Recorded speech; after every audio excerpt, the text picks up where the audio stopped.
Hello students, these are the answers to the microbiology subject wise test paper 2017. So question number 1, the answer is that respiratory syncytial virus does not respond to amantadine. So question number 1, the answer is A. That's the wrong statement. Respiratory syncytial virus can cause, it is responsible for 25% of pneumonias and 50% of bronchiolitis in infants less than 6 months. Apart from causing disease in infants, it is also responsible for causing otitis media and upper respiratory tract infections like croup in case of children. And lastly, it can cause pneumonias in immunodeficient. So these are the 3 right statements in question number 1. It does not respond to amantadine. In fact, it can respond to ribavirin. But this ribavirin has limited efficacy in the treatment of RSV infections. So one answer is A. Question number 2.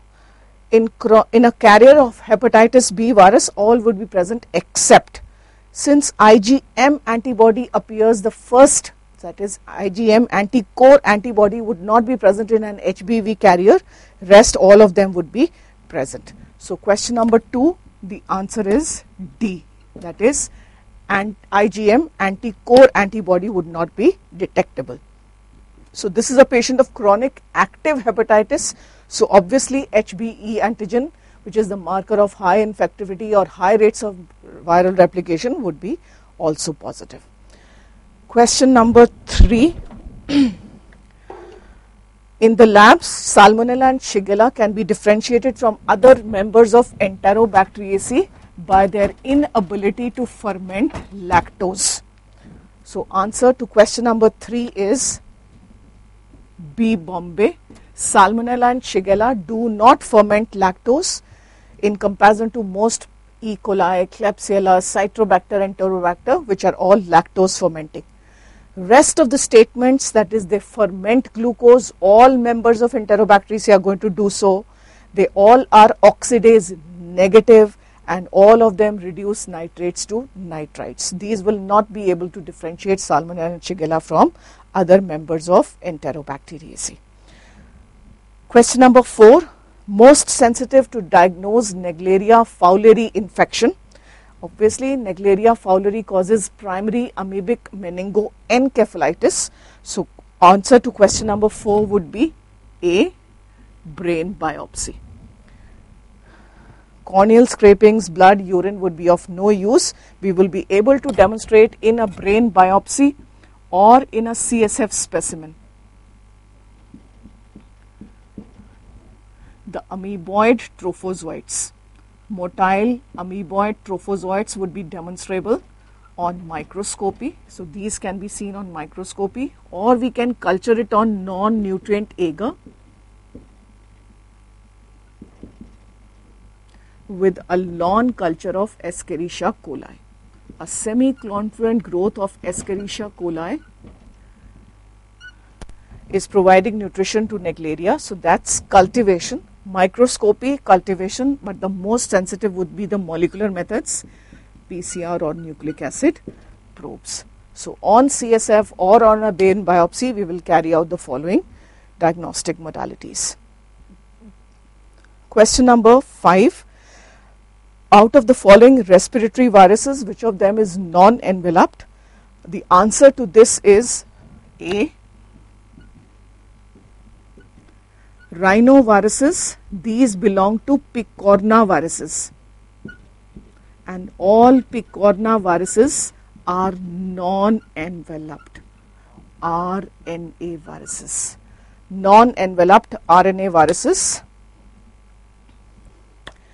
So remember, amongst all viruses, the ones which are non-enveloped DNA, these are PAPP, that is parvo, adeno, polyoma, and papillomaviruses. So these are the non-enveloped DNA viruses, and amongst the RNA viruses which are non-enveloped, these are PARCH, that is Picorna, Astro, Rio, Calici and Hep E viridi. These are the non-enveloped RNA viruses. Fine. So rhino is a picorna virus, hence non-enveloped. Question number 6. The highly infectious sexual conidia of Coccidioides immitis. These are A. Arthroconidia. So arthroconidia is when the mold form, the septate mold form of Coccidioides starts to split into these arthrospores, into these rectangular. But in case of Coccidioides, they are not actually rectangular, they are barrel shaped. Barrel shaped arthrospores are the infectious form of Coccidioides immitis. They are so infectious that Coccidioides immitis is a biosafety level 3 pathogen, highly lab acquired infection. So culture handling is going to put the individual at risk of inhaling the spores. So question number 6, the answer is A. Question number 7, antimicrobial therapy would lead to proliferation of the following colonic flora. The answer to this is B. Bombay. 7, the answer is Clostridium difficile. Clostridium difficile, if it survives the antimicrobial therapy, it is present as a normal flora in 0.5 to 2% of healthy or 50 to 70% of infants and children. It can proliferate into large numbers, and in case the patient is infected with a toxigenic strain, that is, it is producing toxin A and toxin B. So Clostridium difficile producing toxin A and toxin B, or either of them or both of them, this will lead to antibiotic associated diarrhea, and a severe version of which is called as pseudomembranous colitis. So following the ingestion of these broad spectrum antibiotics, antibiotic associated diarrhea and pseudomembranous colitis can develop. So question number 7, answer is B. 8, a DNA library is, the answer to this is B. Bombay.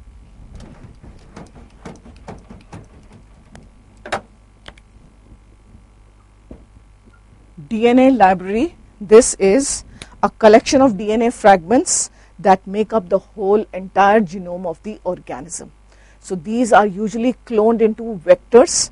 So DNA libraries are further of two types: a genomic DNA library. This is made up of DNA fragments of the entire genome. It is made up of large DNA fragments constituting the entire genome of the organism, which are cloned into either phages, that is bacteriophages, or into bacterial artificial chromosomes. So large DNA fragments constituting the entire genome of the bacterium, cloned into either bacteriophages or bacterial artificial chromosomes. The second type of DNA library is a cDNA library. This is made up of smaller fragments, smaller DNA fragments which have been derived from reverse transcription from messenger RNA of the bacterium, of that particular organism. So since they are derived from reverse transcription from messenger RNA, so the introns would not be present in these cDNA libraries. So question number 8, answer is B. Bombay. Next, question number 9. Morer's dots are seen in infection with So Maurer's, in fact, all kinds of dots which are seen in parasitized RBCs are basically seen due to the clefts or vacuolations which appear on the surface of the RBC membrane in which the parasite is multiplying. Now, in case the answer to question number 9 is Plasmodium falciparum. These are known as Maurer's dots. In case of Plasmodium malariae, these are known as Z-man dots. In case of Plasmodium ovale, they are known as James's dots. And in case of Plasmodium vivax, they are known as Schuffner's dots.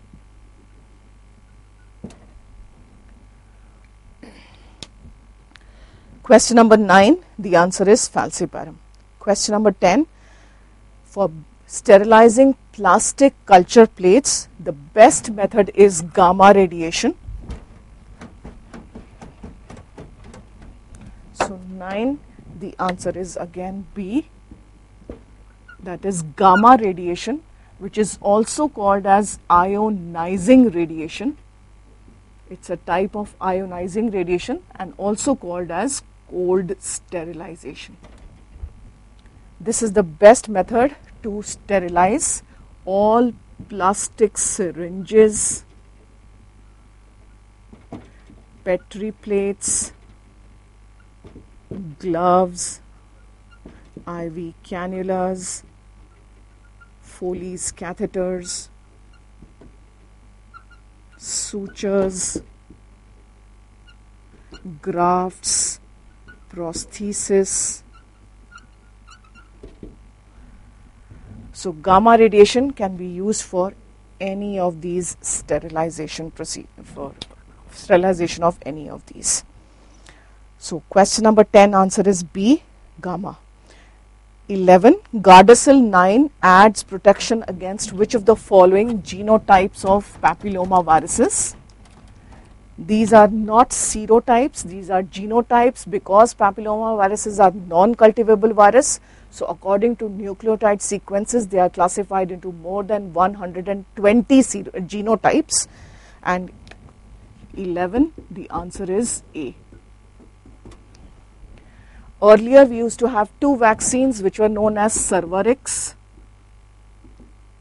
and Gardasil. These Cervarix was containing the L1 proteins. L1 proteins of the serotype, genotype 6 and 18. Gardasil, so this is a bivalent vaccine. Gardasil contains recombinant L1 proteins of 6, 11, 16 and 18. And in 2014 December, the latest vaccine which is FDA approved is Gardasil 9. So apart from providing protection against these genotypes, it is providing protection against 31, 33, 35, 52 and 58.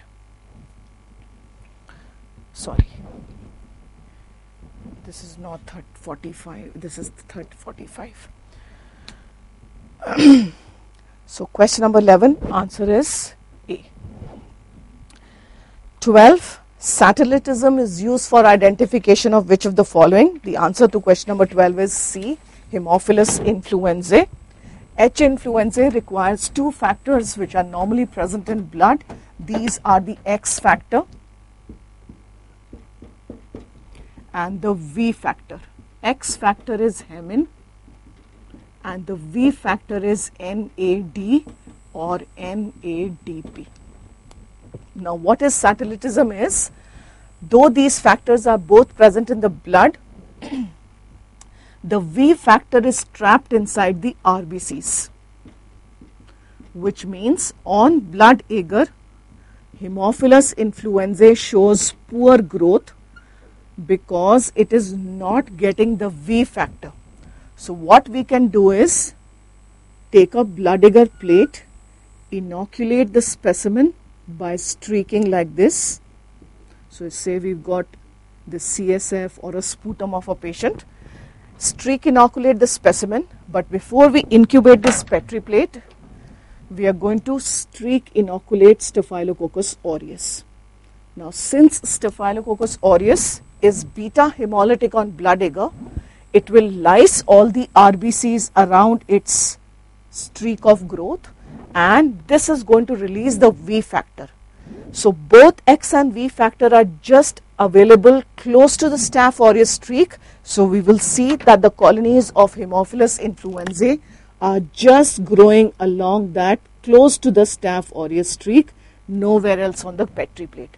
This is known as satellitism. So question number 12, the answer is C.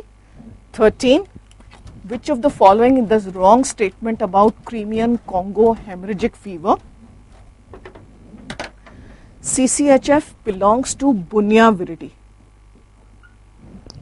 This is question number 13, and the answer to this is B. Bombay.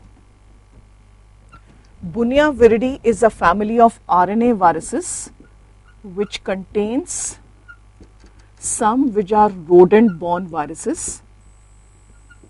They are known as roboviruses, and here belong the hantaviruses. The rest of them are arthropod-borne viruses. And in arbovirus, there is a genus which is called as Nairovirus. And this Nairovirus genus contains the Crimean Congo hemorrhagic fever, Hazara virus,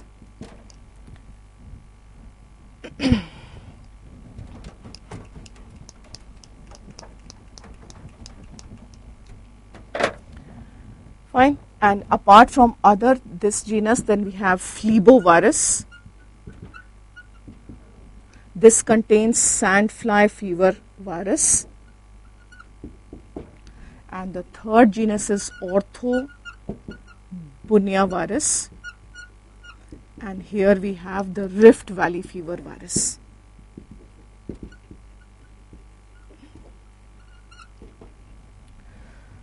So this is of course genus virus Hanta, genus Hantavirus, which contains the hantaviruses. So 4 genus: Hanta, Nairo, Phlebo and Orthobunia, and those are the important members for each of them.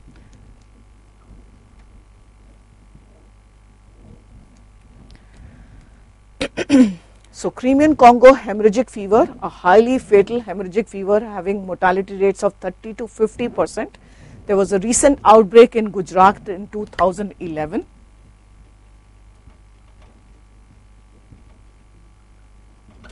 Outbreak of CCHF in 2011 in Gujarat, in which there were 4 people who were killed due to this disease.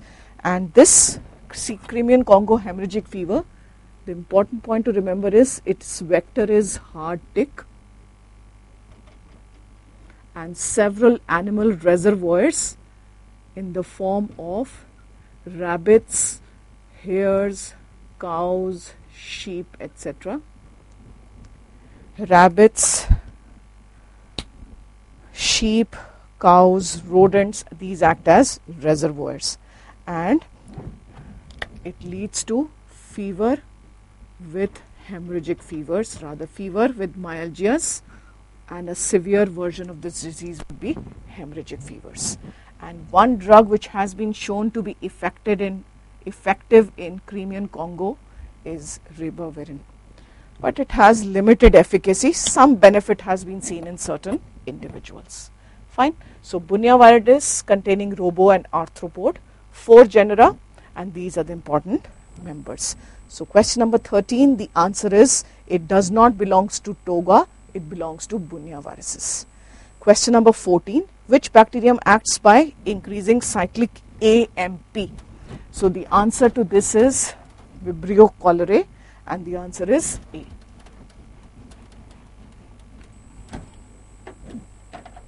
So 14, answer is A. So toxins which act by increasing cyclic AMP, these include the cholera toxin, labile toxin of ETEC,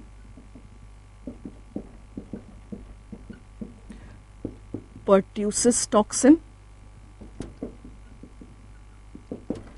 anthrax toxin,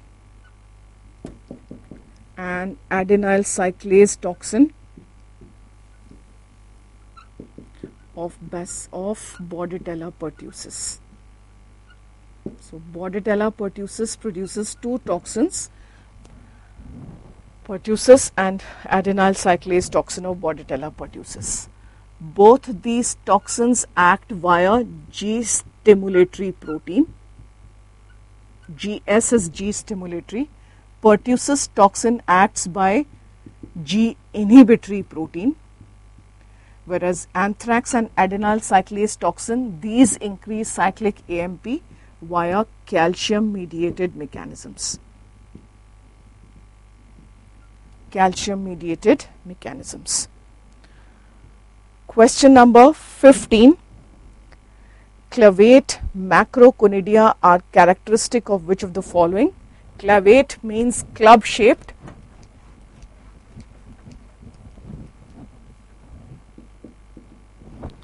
And the answer here is Epidermophyton flocosum. Clavate or club shaped macroconidia. So they look, so this is the hyaline septate mold form of the dermatophytes. So if these are clavate, it tells us that this is Epidermophyton. If the macroconidia that are produced are spindle shaped or boat shaped, this would indicate this is Microsporum as the cause of the tinea, and in case they are pencil shaped, that tells us this is Trichophyton. So 15, the answer is Epidermophyton flocosum. 16, the Prosnett-Kutzner reaction is used to demonstrate, it is used to demonstrate allergy. So it is a type 1 hypersensitivity reaction. 16, the answer is C. So this was done several years ago to demonstrate allergy. Prosnett and Kutzner were the two individuals, immunologists. So the serum of a patient who is allergic to an antigen is extracted and it is injected into a non-allergic individual intradermally. So intradermal injection in a non-allergic individual of the serum of an individual who is allergic to an antigen is done.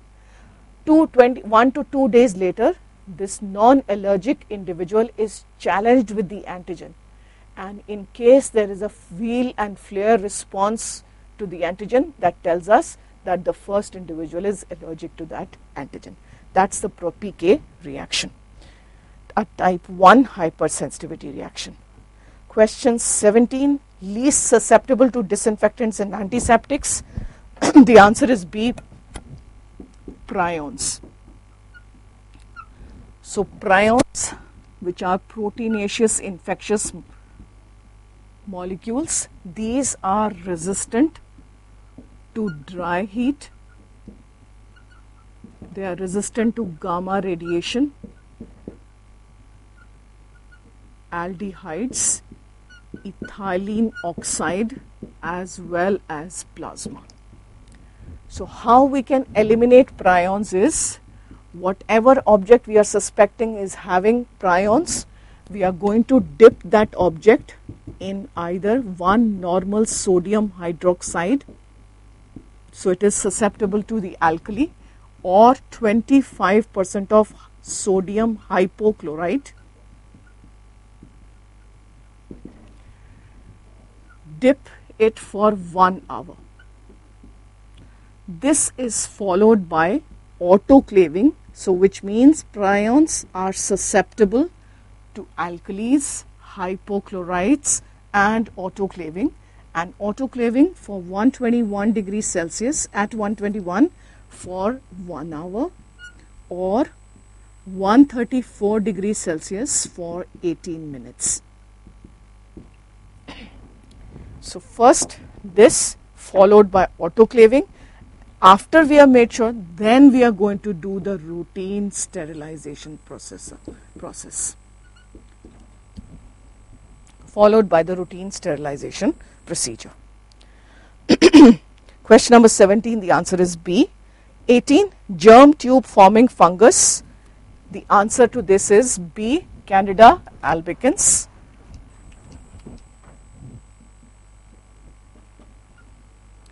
Now, germ tube test, also called as the Reynolds Broad phenomenon. Reynolds Broad phenomenon or germ tube test is when we are taking about 1 ml of any kind of serum, rabbit or guinea pig serum, at the colony of Candida, and after 2 hours of incubation at 37 degrees Celsius, we are going to make a wet mount of that serum sample. And if we are able to see that from the yeast these germ tubes are emerging, so ability to form germ tubes within 2 hours of incubation is known as the germ tube test positive. And this ability is only present in 2 species of Candida. These are Candida albicans and Candida dubliniensis. Albicans and Candida dubliniensis.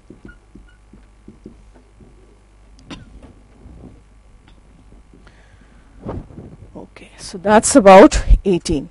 B is the answer. 19, biosafety level grade 3 practiced in all except.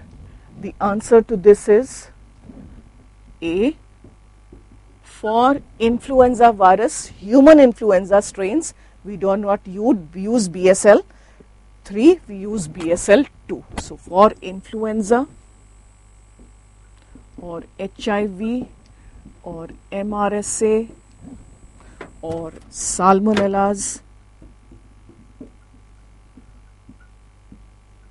for blastomyces, for these hepatitis A, hepatitis B, hepatitis C, for such organisms we use biosafety level 2. So, biosafety levels are all microorganisms are divided into 4 biosafety levels. It is an indication to the microbiologist as to how much amount of risk he is at acquiring the infection while handling cultures of that particular organisms. So, the routine organisms which are pathogenic, for which treatment and vaccines are available, they cause a mild, moderate or severe disease, these will be isolated in BSL-2. The non-pathogenic microorganisms like Micrococcus, non-pathogenic E. coli, Bacillus subtilis, etc., these can be easily cultured on biosafety. These are biosafety level 1 pathogens. Whereas highly lab acquired infections for treatment, for which treatment is available, such pathogens are classified as biosafety level 3. So, apart from the ones which are mentioned here, let's add the BSL-3 pathogens. Chlamydia psittaceae, Mycobacterium is already mentioned, Histoplasma, Coccidioides, Bacillus anthracis, avian influenza strains, SARS, Japanese encephalitis, Eastern equine encephalitis and Western equine encephalitis viruses. These are biosafety level 3 pathogens. And in BSL-4, where these are highly lab acquired and there is no treatment available, those will come in BSL-4, and this contains only viruses.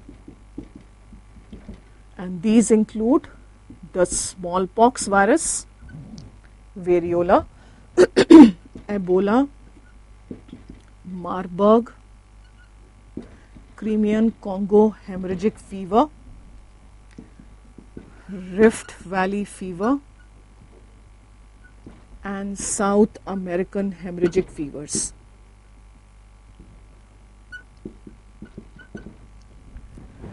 These are biosafety level 4 pathogens. Question number 19, the answer is A. 20. Most common association of human papilloma viruses is with anogenital carcinomas.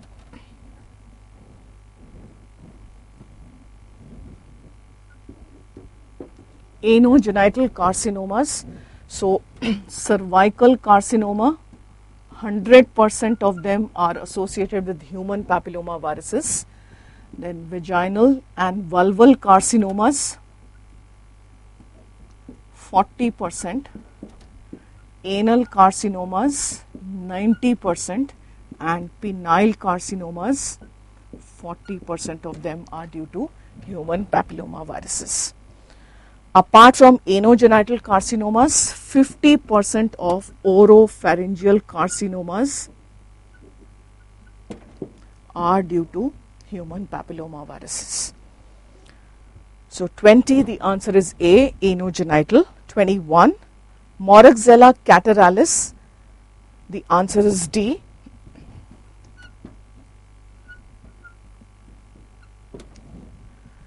This is a gram-negative bacterium. It's a gram-negative Diplococcus, which has been implicated in sinusitis, bronchitis, and pneumonias. A gram-negative Diplococcus like Neisseria, causing sinusitis, bronchitis, and pneumonias. So 21, the answer is D. If we refer to question number 22, the Fry's test is a skin test which is used to diagnose. The answer is LGV. 22, the answer is C, lymphogranuloma venereum. Earlier used to be diagnosed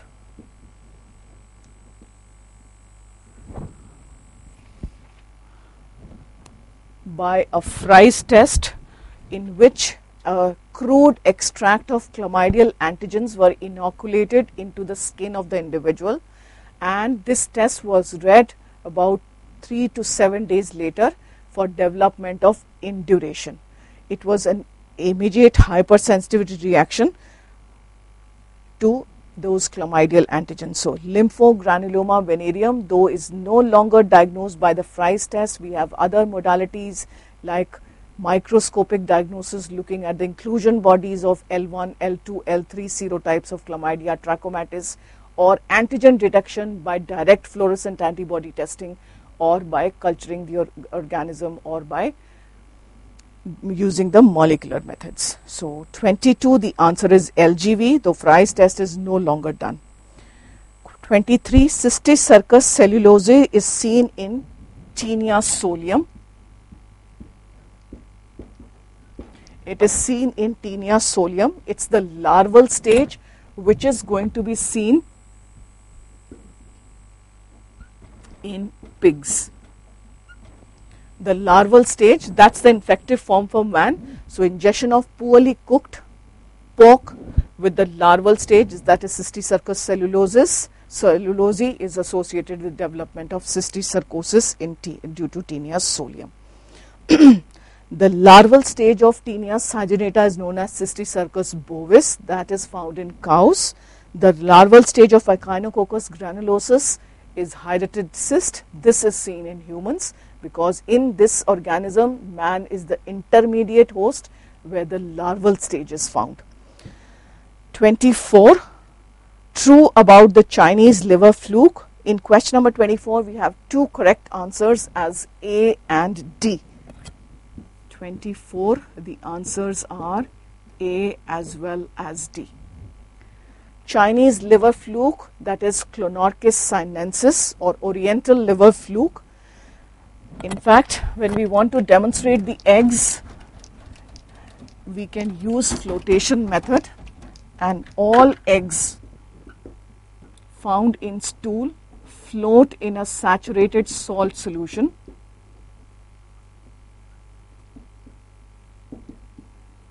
Except unfertilized eggs of Ascaris, Taenia oocysts, and intestinal and hepatic fluke eggs. These do not float in a saturated salt solution. They do not float. Intermediate host in case of Chinese liver fluke, there are two intermediate hosts. The first is the snail and the second is fish, freshwater fish. So here B and C are wrong. So question number 24, I have already mentioned, the infective form of course is Metacercariae, which is present in poorly cooked freshwater fish. Important fish associated parasites which can be acquired by ingestion of poorly cooked contaminated fish are Clonorchis, Opisthochus, Heterophyes, Metagonimus, Paragonimus. In Paragonimus, it is crayfish or crabs. So these are all the flukes which are associated with fish. Then we have a cestode, which is Diphyllobothrium latum, and we have a nematode, that is Capillaria philippensis. These are the important fish associated parasites. These are the flukes, that's the cestode, and this is the nematode, Diphyllobothrium latum and Capillaria philippensis. So 24, the answer is both A and D. Metacercariae are present in the poorly cooked fish to be the infective form. 25, bowl of spaghetti appearance is seen. So first time Ebola virus was demonstrated. Since all Ebola viruses belong to a family of RNA viruses which are known as filoviruses.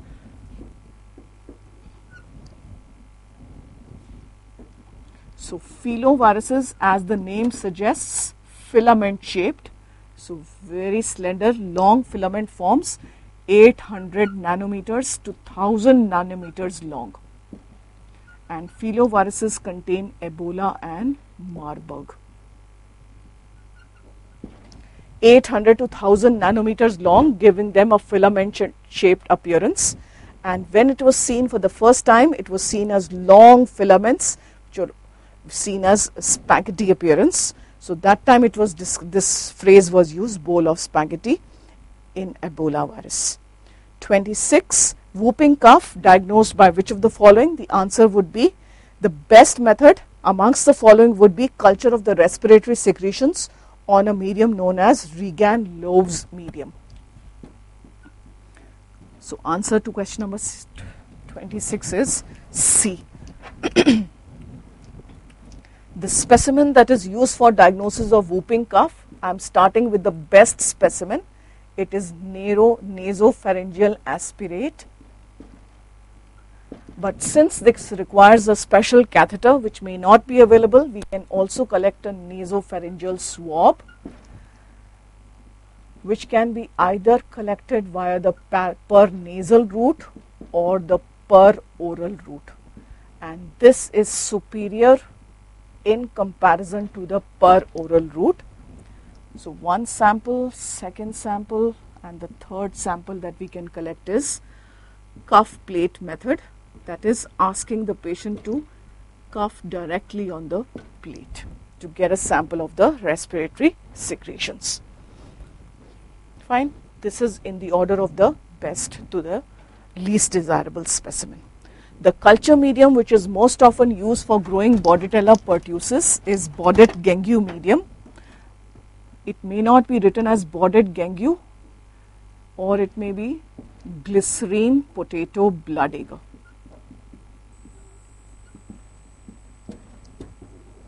Another medium that we can use is Regan-Loves medium, and we can also use charcoal cephalexin blood agar, or we can use Lacey's DFP medium. And colonies of Bordetella pertussis have a bisected pearl, or they are described as mercury drop appearance.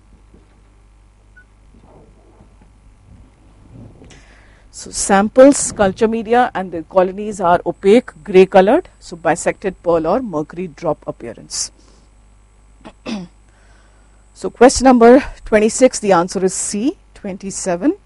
All staphylococci which are neobiosyn sensitive except. So in question number 27, the answer is A.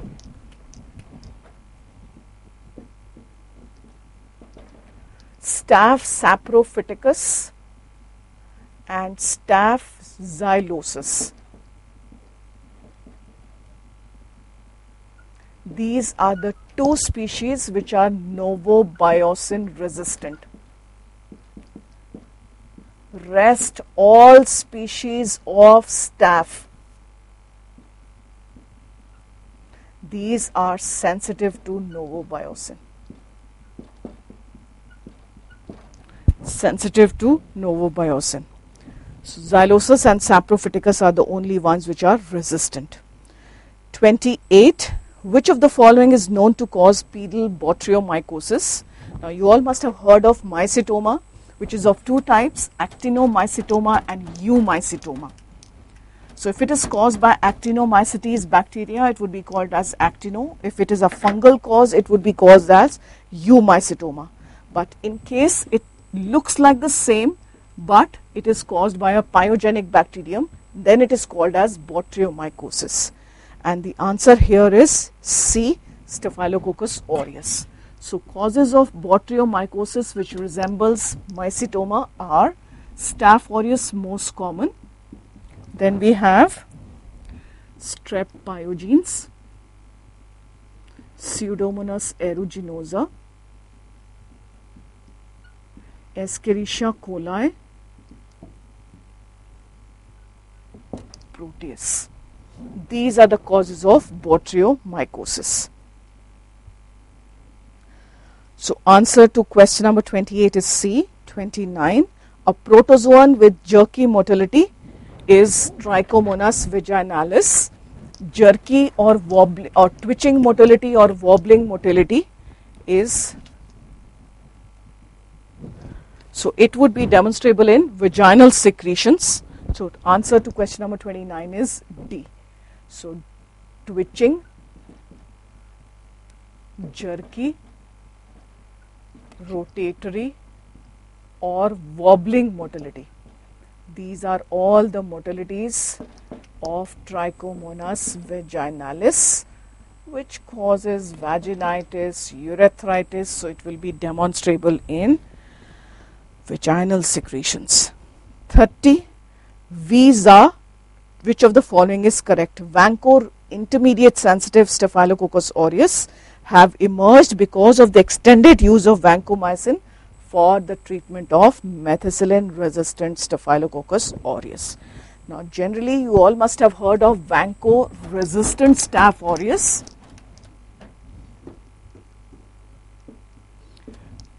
And VRSA means that the MIC of vancomycin is more than or equal to 32 micrograms per ml. So when the MIC of vanco is this much, it is vanco resistant Staph aureus. But if it is 8 to 16 micrograms per ml, it is called as vanco intermediate sensitive Staphylococcus aureus. So this is a very rare question.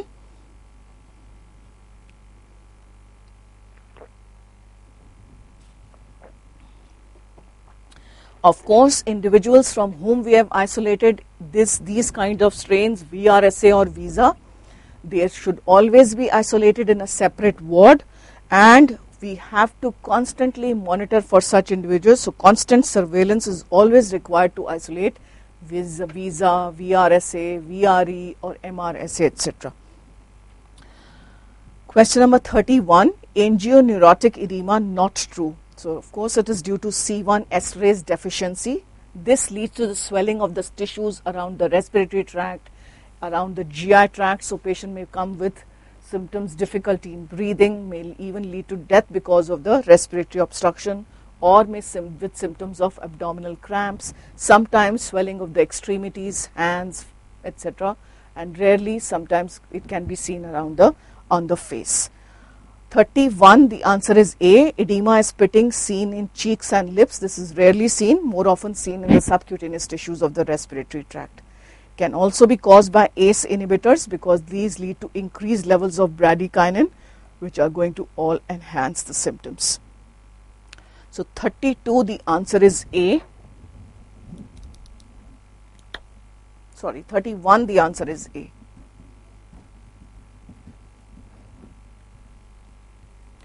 32, which complication is associated with Neisseria gonorrhoeae but not with Chlamydia trachomatis? The answer to 32 is B, Bombay. Septic arthritis is not a complication of Chlamydia trachomatis. Rest all may be seen. It can lead to Fitzhugh-Curtis syndrome. It can lead to inclusion conjunctivitis, that is ophthalmia neonatorum. It can lead to pharyngitis. 33, prozone phenomenon is associated with which of the following? Prozone phenomenon is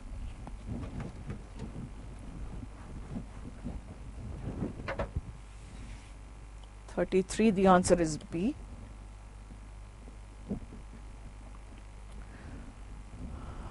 Now, if we take increasing amounts of antibody in a series of test tubes and we add fixed amounts of antigen, and then we see the amount of precipitation or agglutination that is seen, we see, and suppose we plot this in the form of a graph.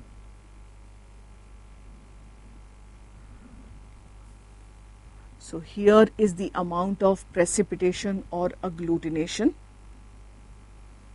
and this is the increasing amounts of antigens. So if we plot this in the form of a graph, we get a curve like this. So somewhere in between we see the maximum amount of precipitation or agglutination. So in this part where this is known as the prozone, and prozone means that the amount of antibody is in excess of the amount of antigens, so less amount of agglutination is seen. But when antibody and antigens are present in equivalent proportions, maximum amount of precipitation or agglutination is seen. But with increasing amounts of antigen in proportion to the antibody, again the amount of precipitation or agglutination is decreasing. So somewhere in between, where both antigens and antibodies are present in equivalent proportion, the nice network of alternating antigen antibodies can be formed. So here we are seeing maximum formation of precipitation or agglutination. So prozone means this is the zone of antibody excess, and this is post zone. This is the zone of antigen excess. This is the zone of equivalence. So remember, prozone, antibody excess, and we are being asked that prozone is seen in which of the following, which means so much amount, such high levels of titers of antibodies are present in the patient's serum that if we just add to the neat serum of the patient antigen, we may not see this as agglutination or precipitation because the antibody is in excess of the antigen. So classical examples of prozone are VDRL. That's a classical example. And another example is the standard agglutination test for brucellosis. So how can we overcome a prozone phenomenon is always prepare serial dilutions of the patient's serum and then add the antigen. So somewhere in between we will see that we are seeing agglutination. So question number 33, the answer is VDRL for syphilis.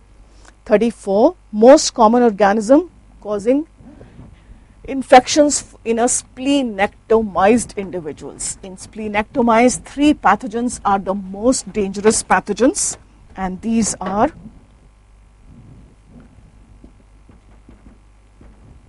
Streptococcus pneumoniae, Haemophilus influenzae,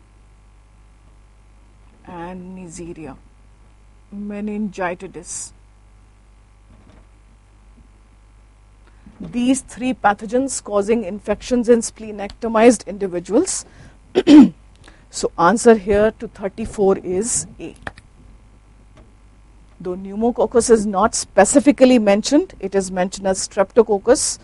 To be more specific, it is Streptococcus pneumoniae. Question number 34A. 35, genital herpes diagnosed by which of the following?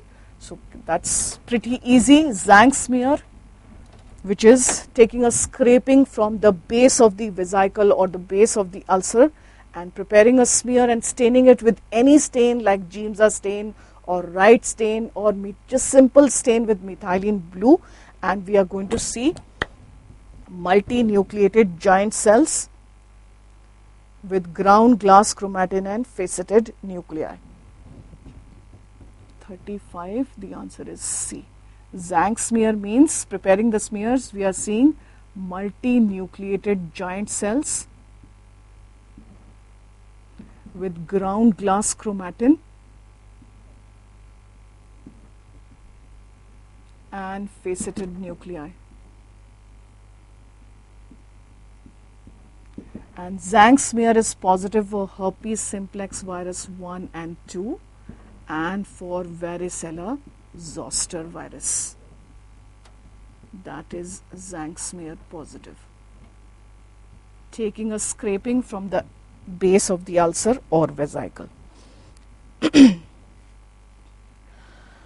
35, the answer is C. 36, HUS is associated with which of the following? It is characteristically seen as with EHEC. 36, answer is C. EHEC. So HUS, hemolytic uremic syndrome, one of the complications because of the dissemination of Shiga-like toxin in case of EHEC to the glomerulus, leading to acute renal failure, consumptive thrombocytopenia and microangiopathic hemolytic anemia. 37, POMS sign, which is also called as Pedro-Pons signs. POMS sign or Pedro-Pons signs is seen in case of brucellosis. So answer is A.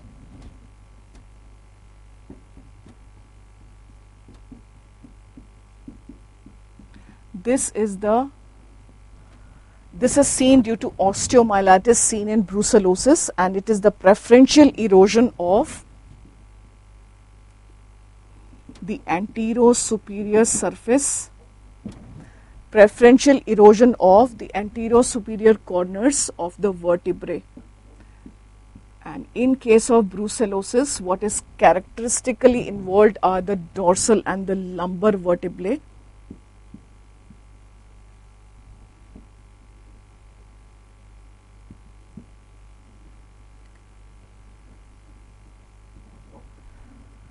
Leading to the Pedro-Pons sign, also known as the POMS sign. So answer is A. 38, which of the following not usually cultivable? 38, the answer is A. Now remember earlier Rhinosporidium seaberry was classified as a fungus, but now it has been reclassified as an aquatic protist. That is, it is belonging to the phylum,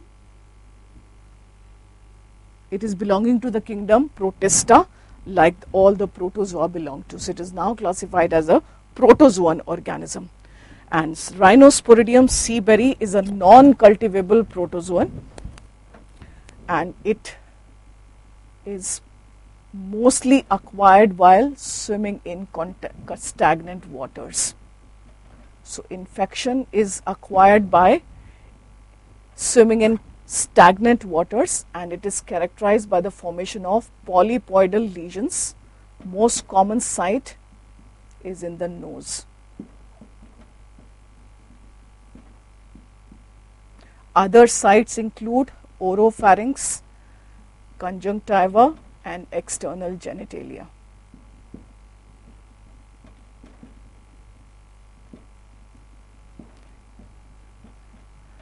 Diagnosis is done by microscopy, in which what we see are sporangia, which are filled with endospores. So sporangia filled with endospores are seen, and it is a non-cultivable organism. Non-cultivable. And treatment of rhinosporidiosis is surgical resection.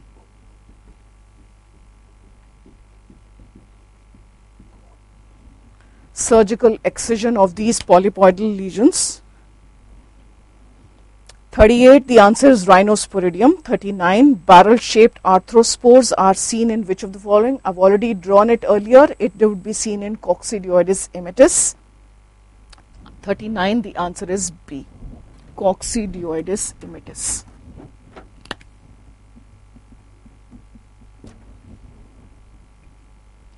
The organism that does not affect hair.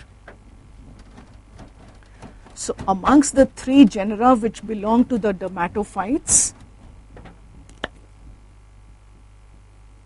we have Trichophyton, Epidermophyton, and Microsporum.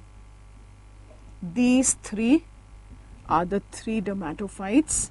So this will infect skin, hair, as well as nails. Epidermophyton, skin and nails, and Microsporum, skin and hair. So in question number 40, the answer will be B. It does not affect hair. 41, the Rose-Waller test, which is used for the diagnosis of rheumatoid arthritis, is a type of passive agglutination test. In fact, a passive heme agglutination test. The answer is D.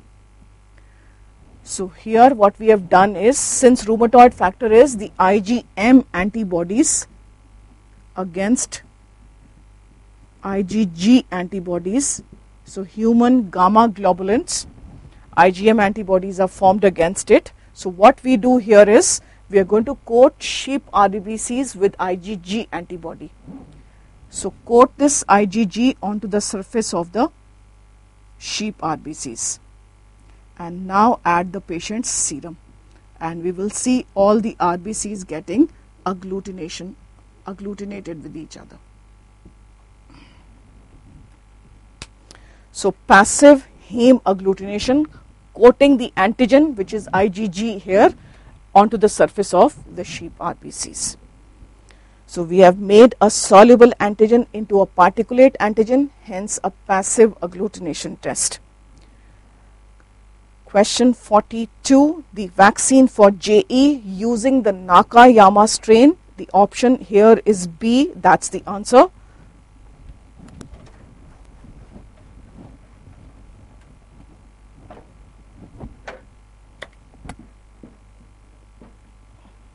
Killed vaccine.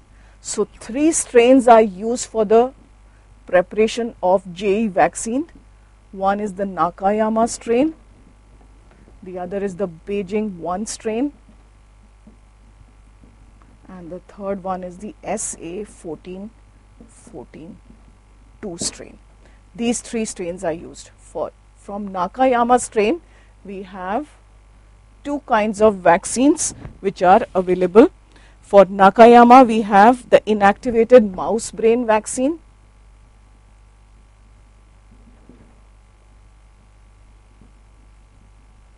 and we have the inactivated cell-derived vaccine.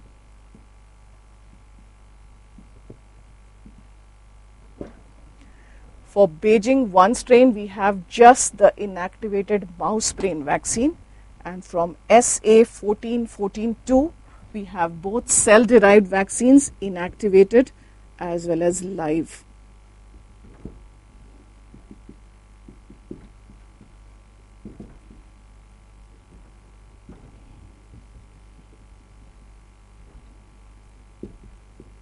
So cell culture derived vaccines.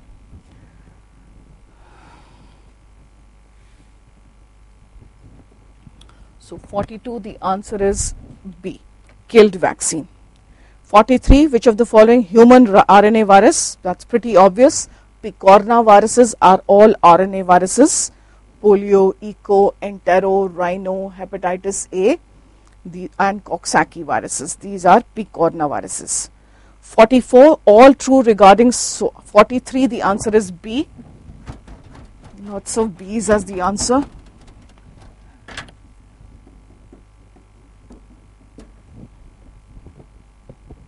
Picorna. 44, the answer is A.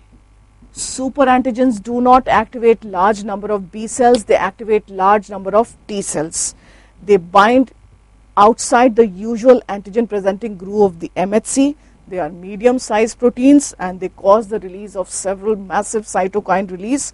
Examples of superantigens are toxic shock syndrome toxin 1, pyrogenic toxins of Streptococcus pyogenes, and sometimes staphylococcal enterotoxins which cause food poisoning may also cause toxic shock syndrome. So even they are superantigens. 45, which of the following intermediate level of disinfectant? The answer is D, Delhi. Iodophores, these are intermediate level of disinfectants. So high level of disinfectants, examples include, so that means these are sporicidal. These include ethylene oxide, plasma, and aldehydes. Intermediate level, these are all the halogens and the phenols.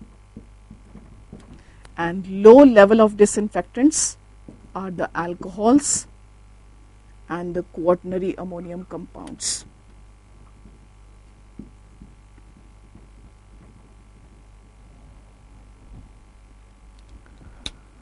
(46) True regarding anthracoid bacilli.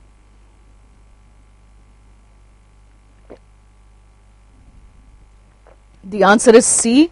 They are not susceptible to gamma phage. Bacillus anthracis can be differentiated from all other bacillus species which are together called as anthracoid bacilli by several properties, amongst which 4 of these are mentioned. So anthracoid bacilli are not susceptible to gamma phage. The rest of the properties are all applying to Bacillus anthracis. It is showing string of pearl reaction, its growth is inhibited by chloral hydrate, and it is non-hemolytic on blood agar. So 46, the answer is C. Anthracoid bacilli are not susceptible to gamma phage. 47, endemic relapsing fever is caused by all except. So relapsing fever, which is of 2 types, epidemic and endemic. Epidemic relapsing fever, this is caused by Borrelia recurrentis. So epidemic relapsing fever is solely caused by one species, Borrelia recurrentis, and this is transmitted via body louse. Whereas the rest of species of Borrelia, as mentioned here, the 3 species are already mentioned. One more species I would like to add is Borrelia turricata. These are causing endemic, and these are transmitted via soft ticks. So vector here is soft ticks. So most of diseases which are transmitted by ticks are mostly 99% of them are transmitted by hard ticks. This is the sole exception, endemic relapsing fever. Question number 47, answer is D, Borrelia recurrentis. 48, Brazilian porphyric fever is caused by C. calcata. Haemophilus influenzae causes Haemophilus aegyptius causes 2 diseases. One is pink eye and the other is a septicemia, which is mentioned here, Brazilian porphyric fever. This is mainly reported from South America, a highly fatal septicemia which can follow this pink eye. 49, Fild's technique is used for the culture of which of the following? The answer to 49 is B, Clostridium tetani. Now, special property of Clostridium tetani is its ability to swarm. So, if we take a agar slant, and at the bottom of the slant usually there is a drop of water which is known as the water of condensation. So in this water of condensation we inoculate the mixture of bacteria and incubate it anaerobically. Because Clostridium tetani has the ability to swarm, it will climb over this slope, and if we do a subculture from the top of the slant, we will be able to isolate pure Clostridium tetani. This is the Fild's technique to isolate the bacterium. 50, aflatoxins are produced by the following. 2 species of Aspergillus produce mycotoxins.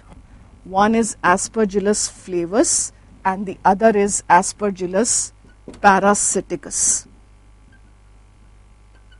Aspergillus parasiticus and Aspergillus flavus.